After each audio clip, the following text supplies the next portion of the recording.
Hello दोस्तों, welcome to sleepy classes. दोस्तों, newspaper through premix के अंदर आज हम इम्पॉर्टेंट जो टॉपिक है वो तो डिस्कस करेंगे, उसके साथ एमसीक्यू करेंगे जैसे हमेशा करते हैं। इसके साथ साथ दोस्तों हम यहाँ पे जो पहले हमारा चलता था मेंस वैल्यू एडिशन, जो एग्जांपल्स हैं कुछ कोट करने के लिए हमें मेंस आंसर राइटिंग में, वो भी आज करेंगे। चलिए जी, तो बहुत से टॉपिक हैं। सबसे पहले यहाँ पे बात करते हैं, दिल्ली ने बोला है कि पोल्यूशन अंडर कंट्रोल सर्टिफिकेट जो मैंडेटरी कर देंगे वो। यहाँ पे इसके अंदर क्या कि जैसे मान लो आप पेट्रोल भरवाने गए हैं या ऑयल के वहाँ पे फिलिंग स्टेशन के अंदर, तो जो ओनर है ना व्हीकल का, उसके पास ये होना चाहिए।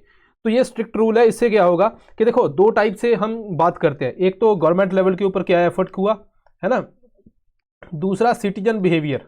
सिटीजन बिहेवियर की अगर बात आ गई तो एग्जाम में पेपर 4 के अंदर ये आप यूज कर सकते हो, है ना, कि सिटीजन बिहेवियर भी ऐसा होना चाहिए। गवर्नमेंट को जरूरत ही नहीं है कि ऐसे काम करने की, अगर लोग ही देखें तो, लेकिन फिर भी बिना किसी चेक के लोग अपना चेंज नहीं करते, है ना, बिहेवियर। तो दूसरी बात है कि यहाँ पे लोगों की रिस्पॉन्सिबिलिटी, जैसे मान लीजिए आप मेंस के अंदर एग्जाम में क्वेश्चन लिख रहे हो, तो वहाँ पे आपको पोल्यूशन के ऊपर क्वेश्चन आ गया, पेपर 3 के अंदर एनवायरमेंट से आ गया, या फिर पेपर 2 के अंदर आ गया, या 1 के अंदर आ गया, तो किसी में भी आ सकता है इससे रिलेटेड क्वेश्चन। तो वहाँ पे आप बोलोगे गवर्नमेंट लेवल के ऊपर एफर्ट हो रहा है ना।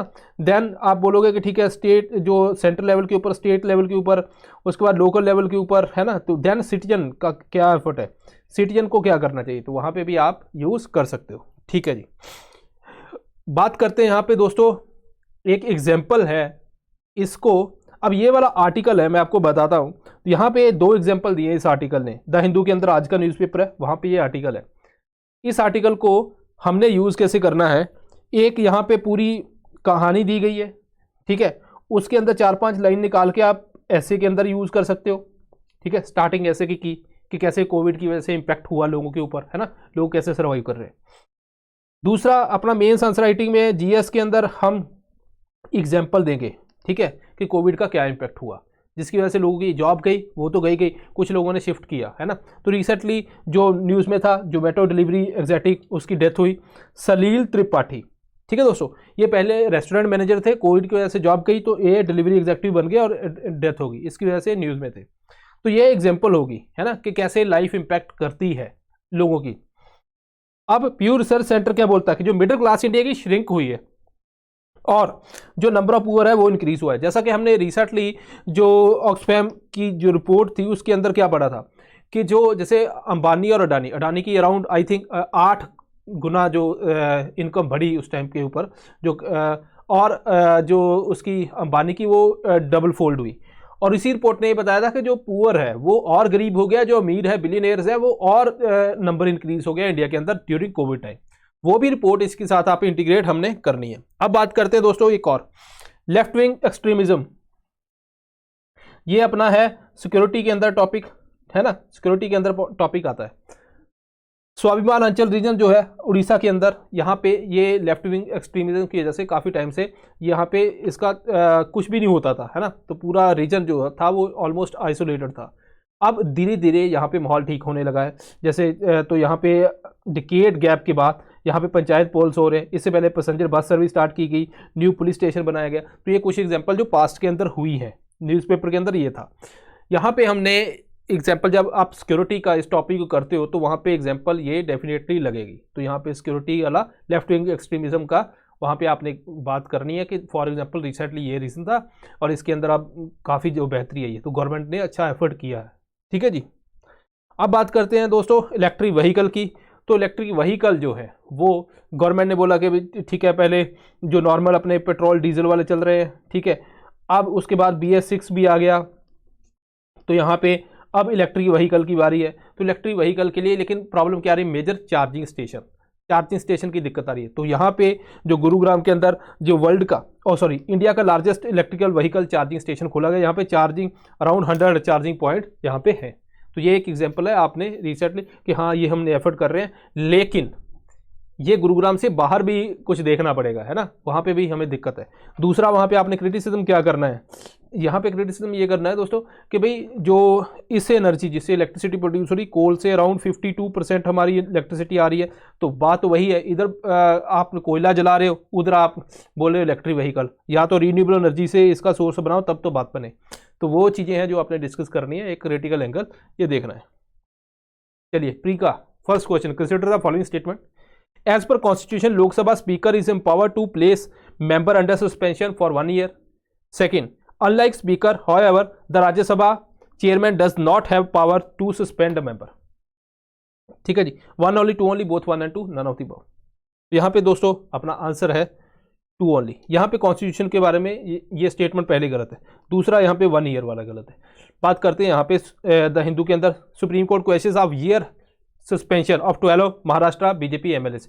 क्या स्टोरी है, क्या हुआ, क्यों सस्पेंड, वो उसके ऊपर नहीं जाएंगे, हम बात करेंगे सीधा यूपीएससी परस्पेक्टिव कि कोई मान लीजिए है ना, पार्लियामेंट के अंदर भी, इवन जो स्टेट लेजिस्लेटिव असेंबली है वहाँ पे भी, अब कोई मेंबर आए वो हल्ला गुल्ला करने लगे, वो जो नॉर्मल बिजनेस है उसको डिस्टर्ब करे, तो उसको कोई ना कोई तो पनिशमेंट मिलनी है, तो स्पीकर उसको सस्पेंड कर सकता है। ठीक है जी, स्पीकर ने सस्पेंड कर दिया उसको। अब कितने, बात यह है कि कितने टाइम के लिए सस्पेंड करना है। ठीक है, सस्पेंड कर दिया स्पीकर ने, उसके बाद मान लीजिए उसको उसकी सस्पेंशन को टर्मिनेट करना है, तो वो जो हाउस है वो मोशन पास करेगा और उसको टर्मिनेट कर देगा। राज्यसभा के अंदर जो चेयरमैन है वो सस्पेंड नहीं कर सकता, वो मोशन के थ्रू सस्पेंड होता है एज पर इंडियन एक्सप्रेस। ठीक है जी, और उसके बाद जो रेवोकेशन भी है और जो टर्मिनेशन है सस्पेंशन का, वो भी जो मोशन के थ्रू हो जाता है। तो ये दोनों में जो डिफरेंस है, ये है डिफरेंस जो हमारी सेकंड जो स्टेटमेंट है। अब यहाँ पे महाराष्ट्र की जो स्टेट लेजिस्लेटिव असेंबली है वहाँ पे रूल है, रूल नंबर 53। ऐसे ही रूल जो हैं वो अपने लोकसभा राज्यसभा के अंदर भी हैं, जिनके अंदर मैंने आपको बताया कैसे काम होता है। लेकिन कॉन्स्टिट्यूशन, अब देखो यहाँ पे सस्पेंड कर दिया, वो 1 साल हो गया। कॉन्स्टिट्यूशन क्या बोलता है? कॉन्स्टिट्यूशन ये बोलता है कि मान लीजिए कोई इंसान है ना, कोई जो मेंबर है वो 60 दिन के लिए बिना बताए रफू चक्कर हो जाता है, तो उसकी सीट को हम बोलते हैं वेकेंट है। और आरपीए के अंदर क्या लिखा है? आरपीए के अंदर लिखा गया विद इन 6 मंथ आपने जो री इलेक्शन, बाई इलेक्शन करवाने हैं। अब 6 महीने, इट मीन्स कि जो वेकेंट रही है वो ऑलमोस्ट 6 मंथ रही है ना। तो अब 1 ईयर वाला सस्पेंशन, ये तो उससे अलग हो गया, वो तो बहुत ही ज़्यादा चले गया। तो सुप्रीम कोर्ट ने बोला ये अनकॉन्स्टिट्यूशनल है, ये बात ठीक नहीं है। लोकसभा के अंदर डिफरेंट 373, 74 एंड 74A रूल्स है, और यहाँ पे बोला गया कि मैक्सिमम आप कितने टाइम के लिए सस्पेंड कर सकते हो, 5 कंसेक्यूटिव सिटिंग, या फिर एक जो रिमेनिंग वो जो सेशन चल रहा है उसका जो बाकी पोर्शन है उसके लिए उतने के लिए कर सकते हो। ऐसा नहीं कि आपने वो हर सेशन में आया ही ना, तो फिर फायदा क्या है ना, क्योंकि भाई 6 महीने बाद तो इलेक्शन, जहाँ तो सीट वेकेंट हो फिर तो बाई इलेक्शन हो जाए। ठीक है जी दोस्तों, 374A के अंदर ये लिखा है, जो मैंने आपको ऑलरेडी बता दिया प्रोसीजर। राज्यसभा के अंदर भी जो रूल अलग है, लेकिन बात वही है जो हमने अभी बताई है। ठीक है जी, okay. Second question, consider the following statement in context to clinical trials in India. News में है, इंपॉर्टेंट भी है। फर्स्ट है the permission of drug controller general of India is required for conducting clinical trials in India. Second, before enrolment of clinical trials it is mandatory to register with Indian Council of Medical Research. Third, in case of no communication from Drug Controller General of India, the application will be deemed to have been approved. 1 and 2 only, 2 and 3, 1 and 3, all of the above. ये question जिसके अंदर दो option आते हैं, तो वहाँ पे एक क्लिक करना है जो आपको गलत लगता है, तब आपका आंसर यहाँ पे निकल सकता है। अगर जरूरी नहीं है कि भाई एक गलत हो ही हो, है ना, क्योंकि 4th जो ऑप्शन है वो ऑल ऑफ द अबव भी है। तो यहाँ पे दोस्तों सारी स्टेटमेंट सही है। Intranasal booster trial get DCGI not. ठीक है जी, द हिंदू का ये पेपर है, तो यहाँ पे बात करते हैं बूस्टर डोज की। बहुत आजकल बात चल रही है, तो कोवैक्सीन ने बोला कि हम भी बूस्टर डोज लगाएंगे। इंट्रानेजल बूस्टर डोज के लिए क्लिनिकल जो फेज 3 है उसके लिए क्लिनिकल ट्रायल के लिए अप्रूवल मिला है। किससे मिला है? DCGI से, पहली बात।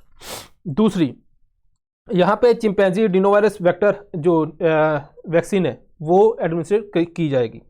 ठीक है दोस्तों, रूट कौन सा? इंट्रानेजल। अब बात होती है कि कोविड-19 वैक्सीन, इसकी डिटेल कहाँ पे है?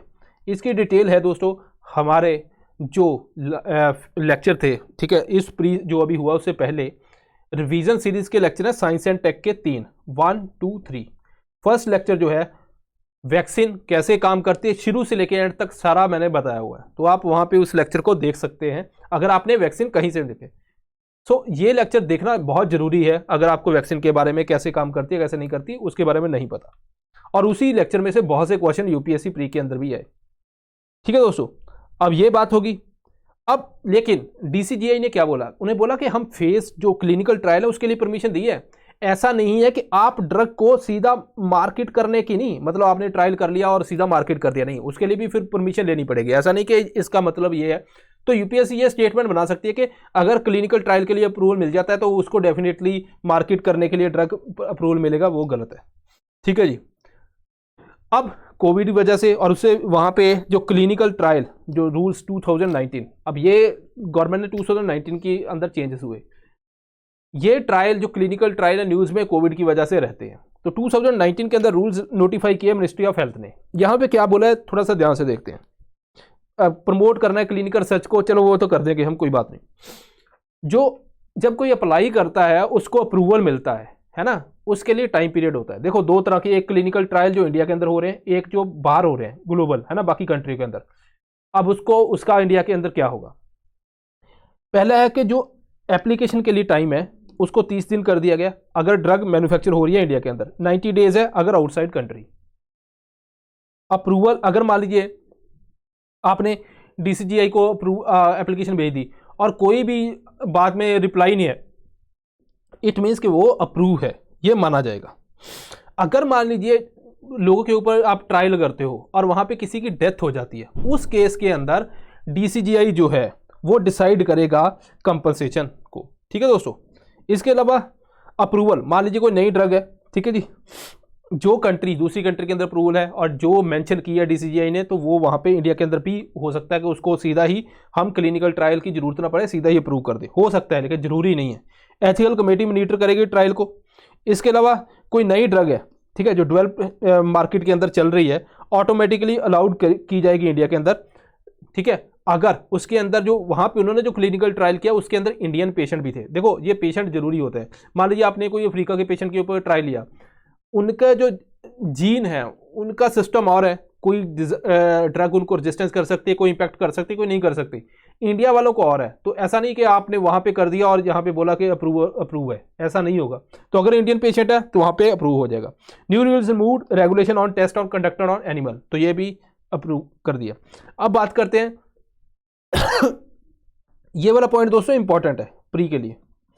ठीक है जी, रिमूव किए रेगुलेशन जो एनिमल के ऊपर ट्रायल जो कंडक्ट करते हैं। देखो पहले ट्रायल होता है एनिमल के ऊपर, तो ये पहले लैब के अंदर काम चला, फिर एनिमल के हुआ, उसके बाद क्या हुआ, एक आधे इंसान के ऊपर किया, फिर फेज़ 1 आता है जहाँ पे कुछ लोगों के ऊपर करते हैं, फिर नंबर बढ़ा देते हैं, फेज़ 2 आ गया, फिर और नंबर बढ़ाते थे, फेज़ 3 आ गया।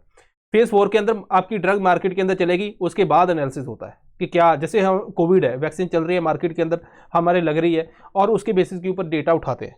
ठीक है जी। क्लिनिकल ट्रायल जो इंडिया के अंदर गवर्न कौन करता है, drug and cosmetic act 1940, medical council of India act 1956, और उसके बाद central council of for Indian medicine act 1970। मान लीजिए किसी ने ट्रायल के लिए परमिशन लेनी है, क्लिनिकल ट्रायल के लिए क्या क्या होता है, एक तो परमिशन लेनी पड़ेगी डीसीजीआई की, तो ये हमने ऑलरेडी भर दी। दूसरा अप्रूवल लेना पड़ेगा एथिकल कमेटी से, एथिक कमेटी है जो। तीसरा मैंडेटरी रजिस्ट्रेशन विद आईसीएमआर। ठीक है दोस्तों, आईसीएमआर के अंदर मान लीजिए यहाँ पे यूपीएससी सीटीआरआई बोलती है clinical trial registry of India, तो वो भी स्टेटमेंट ठीक है, क्योंकि वो इसी ने बनाई है। ठीक है, तो ये आपने ध्यान रखना है, क्योंकि कई बार टर्म के चक्कर में आंसर गलत हो जाता है। थर्ड क्वेश्चन देखिए, consider the following statement in context to MSME. First है, Udyam is a single window paperless process required in order to register under MSME. Second, as per Udyam system of registration, majority of MSME owned by scheduled caste entrepreneurs. Third, at present Aadhaar number is mandatory for issuance of MSME certificate. तो कौन सी ठीक है कौन सी गलत है, ध्यान से देखो। कुछ यहाँ पे टर्म है, जैसे ये वाली है, ये अपना करंट अफेयर से रिलेटेड है, ये भी करंट अफेयर की थोड़ी सी घुमा के रखी है। ये वाली जो है ऑफिशियल साइट के ऊपर FAQ के अंदर अगर हम जाएंगे मिनिस्ट्री की, वहाँ पे ये जो स्टेटमेंट वहाँ पे हमें मिलेगी। तो दोनों है, तो बेसिक वाला भी है और करंट का भी कॉम्बिनेशन है। तो यहाँ पे 1 और 3 सेकंड स्टेटमेंट इज रॉन्ग। यहाँ पे बात करें 6% of MSME owned by SC entrepreneur, तो यहाँ पे क्या है, मेजोरिटी। ठीक है, तो मेजोरिटी ऑफ MSME मतलब 50% से ज़्यादा, ऐसा नहीं है। अब यहाँ पे एक बात हमने थोड़ी सी ध्यान रखनी है दोस्तों, वो है उद्यम के अंदर उद्यम सिस्टम ऑफ रजिस्ट्रेशन। ठीक है जी, इससे पहले जो गवर्नमेंट जैसे कोई रजिस्टर करता था MSME के लिए, वो यूज़ करता था उद्योग आधार मेमोरेंडम।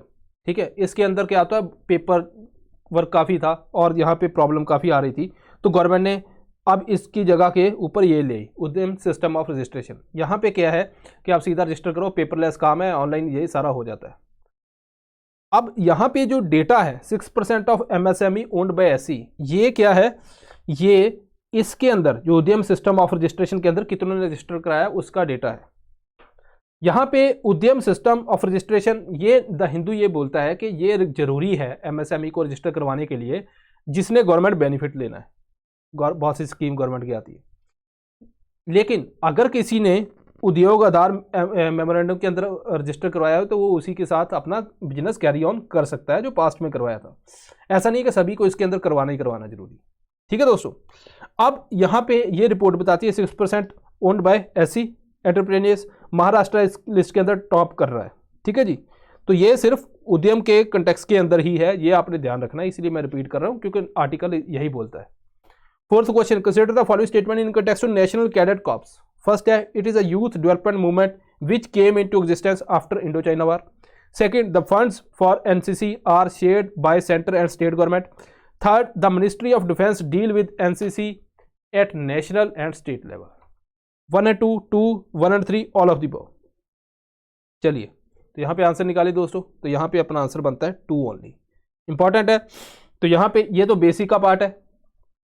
ठीक है, दूसरा ये फंड एंड मिनिस्ट्री वाला, ये वाला पोर्शन जो है, ये पोर्शन अगर आप मिनिस्ट्री की ऑफिशियल वेबसाइट के ऊपर जाओगे तो आपको वहाँ पे ये मटेरियल मिलेगा, लेकिन हाँ हो सकता है इधर उधर आपने जहाँ से पढ़ा हो वहाँ पे ना मिले, लेकिन वहाँ पे ये लिखा हुआ है।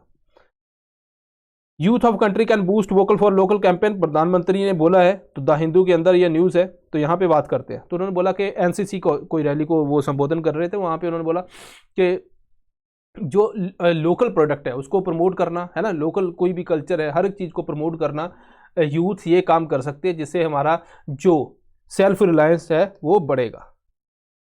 ठीक है दोस्तों, over 1 lakh new NCC cadet ये एडेड बॉर्डर एरिया के अंदर एडेड किए हैं लास्ट 2 साल में, क्योंकि 2020 के अंदर गवर्नमेंट ने ये बोला था कि इसको हम एक्सपेंड करेंगे। NCC की बात करते हैं तो लीडरशिप, क्वालिटी, डिसिप्लिन ये सब इनकलकेट किया जाता है, इसके थ्रू डिफरेंट ट्रेनिंग होती है, इसके बारे में आपको पता होगा। ठीक है दोस्तों, अब बैकग्राउंड की बात कर लेते हैं। HN कोजरू कमेटी, उसके बाद उसकी रिकमेंडेशन के हिसाब से ये बनी। इससे पहले अब UPSC पूछेगी कि भाई इंडिपेंडेंस से पहले क्या कुछ ऐसा अंग्रेजों के टाइम पे था, तो यहाँ पे था जो इंडिया डिफेंस एक्ट 1971, यहाँ पे यूनिवर्सिटी कॉर्प्स इन्होंने स्टार्ट किया, वहाँ से ही आइडिया जो है बाद में ये हम उसको ट्रेस कर सकते हैं उस पॉइंट के ऊपर। वहाँ पे आर्मी के लिए शॉर्टेज थी तो उसके लिए ये उन्होंने स्टार्ट किया था। उसके बाद गर्ल्स की डिवीजन 1949 को स्टार्ट की गई। ठीक है, इसके अंदर इंक्लूड की गई। करंटली आर्मी, नेवी, एयरफोर्स, यहाँ पे डिफरेंट कैडेट होते हैं। ठीक है जी, ओके। सो यहाँ पे क्या था, ये क्वेश्चन की तरफ हूँ, shared by centre and state, बिल्कुल ठीक है। Ministry of defence deal with NCC at national level, ये सही है। स्टेट लेवल के ऊपर एजुकेशन मिनिस्ट्री डील करती है। ठीक है जी, ये अकॉर्डिंग टू ऑफिशियल साइट, मैं नहीं बोल रहा, ऑफिशियल साइट के ऊपर आप जाओगे तो वहाँ पे ये लिखा है, वहीं से स्टेटमेंट बनी है। UPSC वहाँ से पूछते तो हम क्यों नहीं। ठीक है जी, अब 5th क्वेश्चन देखिए, arrange the following in north to south direction. Scarborough, Shoal, Paracel island, Spratly island. चलिए जी, 1 2 3, 3 2 1, 2 3 1, 2 1 3, 1 2 का 4। ठीक है, तो यहाँ पे अगर हम बात करें तो ये दोस्तों डी इज द आंसर। तो यहाँ पे न्यूज़ थी द हिंदू के अंदर, फिलीपींस इंक्स सम मिलियन ब्रह्मोस मिसाइल डील, मतलब बेसिकली फिलीपीन ने ब्रह्मोस मिसाइल डील की है।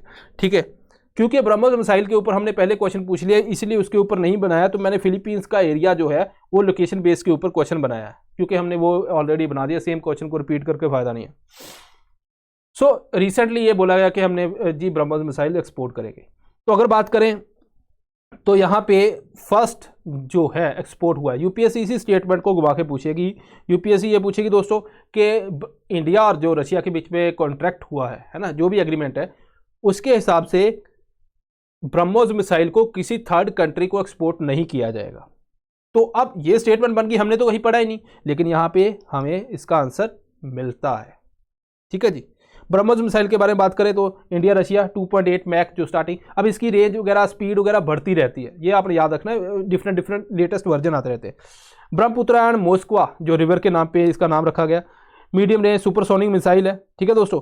कैप्ड, अब देखो इंडिया जब मेंबर नहीं था मिसाइल टेक्नोलॉजी कंट्रोल रजीम का, ये बोलती है कि आपको जो अनमैन्ड एरियल व्हीकल है, जो आपको हाई लेटेस्ट टेक्नोलॉजी वाले, वो आपको 500 kg से ज़्यादा, if I am not wrong, तो 300 किलोमीटर से ज़्यादा उसकी रेंज है, तो वो आप टेक्नोलॉजी किसी दूसरे को नहीं दे सकते। तो इंडिया मेंबर नहीं था, तो इंडिया ने इसकी जो रखी, ये अपनी रेंज रखी वो 290 किलोमीटर रखी, क्योंकि 300 किलोमीटर से ऊपर रशिया इसको दे नहीं सकता था। तो जब इंडिया मेंबर बना तो उसके बाद हमने इसको बढ़ाते गए, ठीक है, तो तब मेंबर बनने के बाद हमने बढ़ाया इसको।